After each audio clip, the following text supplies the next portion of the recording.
with the show. So this past week, WWE aired its 36th edition of Survivor Series. Triple H revealed during, I believe, the Survivor Series press conference that this year's Survivor Series was the highest viewed Survivor Series via Peacock.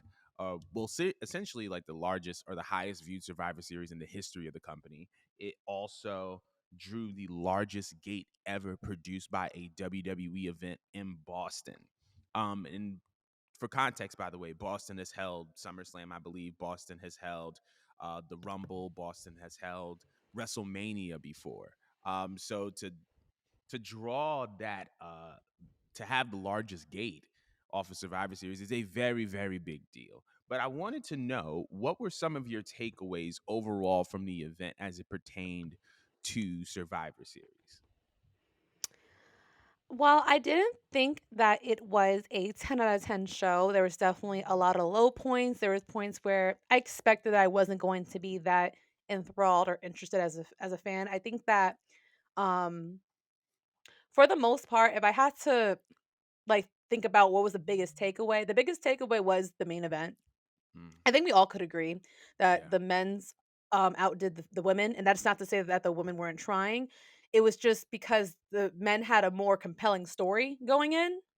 Hmm. So that's where a lot of the viewership, and that's where the money was in.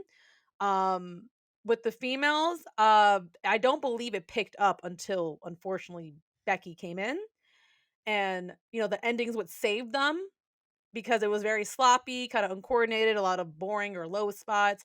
Kind of wish they would have done a little bit more. I felt like they were trying to fill it in with them throwing in like weapons in there with like the trash can lids and the kendo sticks and then all these like spots that just weren't really like hitting for me. But the ending came with Becky, and that's when we felt like there was a bit of a story. Cause that's the fun part about war games. Is supposed You're supposed Hmm. to have a bunch of individual feuds going in. I guess Hmm. it is a 5-on-5, but you're supposed to have like this person beefing with this person beefing with this person. So when they come out, you're like, oh my God, like it's just about to go down. But you didn't really get that with the females because it really wasn't much going on with them. There wasn't really much like of a real compelling story. It was rushed. Whereas with the men, it was better than what I could have expected. I think we all could have agreed that going in Hmm. there after watching Friday Night SmackDown, that we all thought they was gonna turn on our boy Sammy. And I think we were all just like sitting on the edge of our seats thinking, oh my God, it's gonna happen. We're not gonna have any more oopsie, none of that. And then surely enough, they gave us like a little plot twist that gave us another storyline, another layer there. Um, and it was perfect. It was perfect. The fact that I think they had Jimmy getting his ass beat, and instead of sitting Jay out, they're just like, "I like this is where you're gonna make or break if you're really for us or you're on the other team." Right. And I don't think a lot of us expected that Sammy was going to turn on his best friend. I Mm. don't think we expected, even despite the fact that Kevin Owens has turned on Sammy so many times.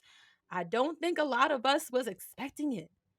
So when it did happen, we're like, "Oh shit, this man committed. He took dick right into the end, bro. Like for real." Like it was To the the end. perfect ending cuz it's true. Yo, he dick ride like the whole way into to the end. And I'm not even mad at it. I'm not even mad at it. It was the perfect ending and it gave us another storyline. And that's what War Games is supposed to do. It's supposed to end like a big feud, but it's supposed to produce another one. So there's that little subplot going over there. The Mm. little subplot that Kevin Owens got beef with Sammy. But we're gonna touch upon how that worked out on Monday night. What Hmm. did you think about the show? So I think that, like you said, it wasn't one of those things where it was a ooh, my mic is out. It wasn't one of those things where it was a 10 out of 10 show, but I feel like it was a very, very important benchmark as we go into WrestleMania season, right? Because it's November, but it's going to be April before you know it. I think that this is one of those shows that we're going to look back to in March, in February, where it was like, oh, this WrestleMania match is about to happen. It started here, or it had its roots in Survivor Series. But I had a couple of takeaways from this event. So number one, I think that just based on the media scrum, because I think this is like the first big four that they've done a media scrum on this level for. based on the media scrum that I saw, one of the things that I gathered was that Triple H is the perfect leader for this next era of WWE. This is something that we've talked about over and over and over again, but I feel like his transparency, his mind, his sense of innovation, and his ability to keep an open mind and try new things, I think is what's going to propel WWE into the next 20, 30 years. And I think that seeing him kind of in that light with the transparency that he had, the vulnerability that he had, um, you know, I think that it was just a very, very good sign. And he was also talking about like, answering questions about potential more international shows. And he was like, listen, we're trying to do everything and we're trying to go everywhere. So clearly he has very, very big goals and aspirations. So that was my first takeaway. The second takeaway that I had was that Austin Theory is the next face of WWE. Um, we talked about Theory and his cash ins. We talked about Theory and his cash ins. Okay. Um, here's what I'll say. And this is the reason why I said that I said he's going to be the next face. I didn't say that he's going to be widely accepted, nor did I say that he's Okay, going to because that's where be. you lost me. Yeah, no, I think that he's going to be the next face though, because I feel like what Hunter was doing was essentially rebuilding Austin Theory. He was stripping him of everything that Vince gave him and essentially telling Theory to get back in his bag, get back in his evolved bag, get back into, you know, the Austin Theory that made WWE want to sign him when they saw him when he was with Evolve. And now we're seeing shades of that. And I honestly think that he is become number one, while he's not necessarily still likable, I think that he's way more believable. And I think that that was very important in his creative journey. And I think that that's going to set him up. Um, the third thing that I have is that the SmackDown Women's Division is weak as hell, and it desperately needs help. They need Sasha Banks. That when I watched the Ronda Rousey versus the Shotzi match, which we'll talk about later in the show because of topics later in the show, I was like, man, this was honestly the best route they could have gone at that time with the champion that they had, with the challengers that they had. It's just unfortunate because it's like Sasha gives you so much depth and so much versatility and can put on a good match of anyone. And I feel like uh, her presence, or I should say, her absence, is felt in moments like these when you have a big four pay-per-view in Boston, and you can't go back to Sasha Banks. And I just feel like the SmackDown Women's Division just needs her, and it's just not giving. It's lacking, in my opinion. And um, I was gonna say that my last takeaway is that the Bloodline is the best faction of the modern era. That's my takeaway. It has eclipsed the Shield. When we talk about storylines and we're talking, can we talk like, can we recall a storyline that was this compelling and that also elevates this many divisions simultaneously? Because now you have the Usos, who are the longest reigning tag champs, right? Which means that whoever beats them, price going up. Whoever beats Roman, price going up. Solo or Sammy can go after an Intercontinental or a US championship. Prices of those going up.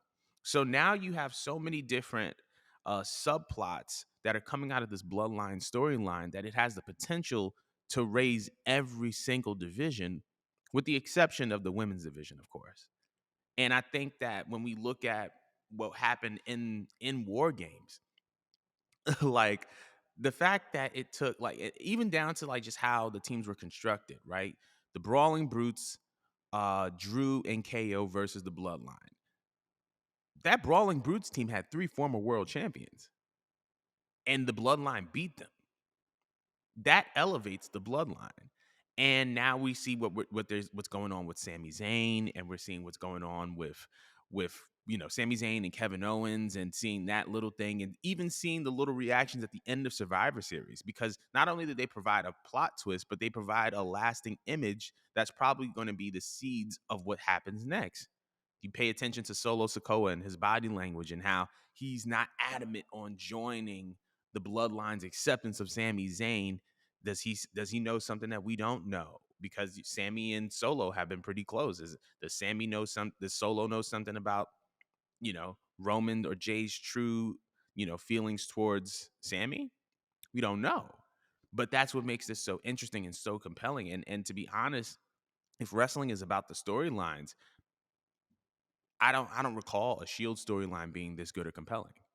I don't recall um I don't like name a faction in the past 10 years from any company that has produced something on this level. The only other company that has had a faction within the past, I would say, 5 to 10 years, who has produced something on this level as far as a storyline of this quality is probably Aces and Eights in TNA. And even like the gap between them and this is very, very far. So I those were just like my little takeaways from from Survivor Series.